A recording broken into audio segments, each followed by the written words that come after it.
అందరికీ నమస్కారం. ఇవాళ అక్టోబర్ 2 గాంధీ జయంతి.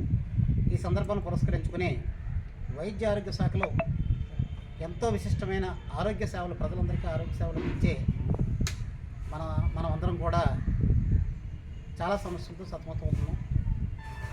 వైద్య ఉద్యోగుల్లో ప్రధానంగా పారామెడికల్ కాంట్రాక్ట్ ఎంప్లాయీస్ చాలా ఇబ్బందులు ఉన్నారు. చాలామంది రెగ్యులర్ కాకపోయినా కనీసం ఏదో 100% క్రాస్ శాలరీ వస్తుంది అనుకుంటే అది రాలేకపోయింది.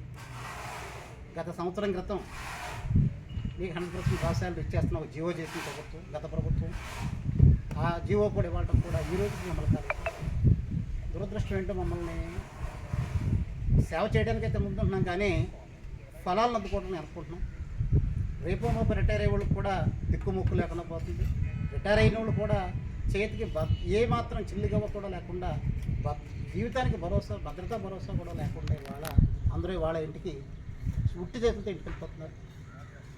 దయచేసి 2002లో ఏ నోటిఫికేషన్తో అయితే అర్హత పరీక్ష రాశారో అదే ప్రామాణికంగా తీసుకుని వైద్యారోగ్య శాఖలో ఉన్న కాంట్రాక్ట్ ఎంపీహెచ్ఏఎం అందరినీ కూడా రెగ్యులర్ చేయాలని ఇవాళ ప్రభుత్వం వారికి సవినీయంగా మనం చేయడం జరుగుతుంది.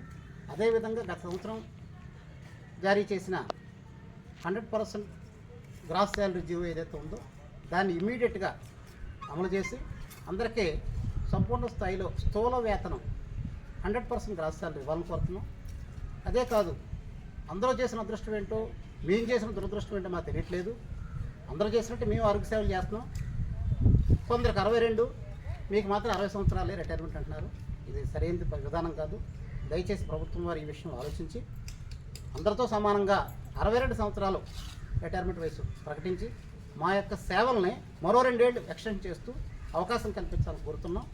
అదేవిధంగా ఇవాళ ఏదైతే గాంధీ మహాత్ముని యొక్క జయంతి కార్యక్రమం ఉందో ఆ జయంతి సందర్భంగా ఈ విషయాలన్నీ ప్రభుత్వం దృష్టికి వెళ్ళాలని సహృదయంతో ఒక అభ్యర్థనా కార్యక్రమాన్ని ఈ విషయాలన్నింటి మీద ఒక మౌన దీక్ష కార్యక్రమం చేస్తున్నాం.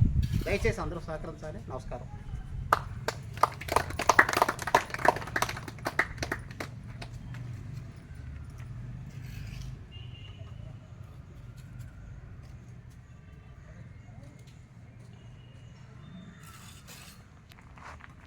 నాకు చిన్న డౌట్ అండి, ప్రభుత్వానికి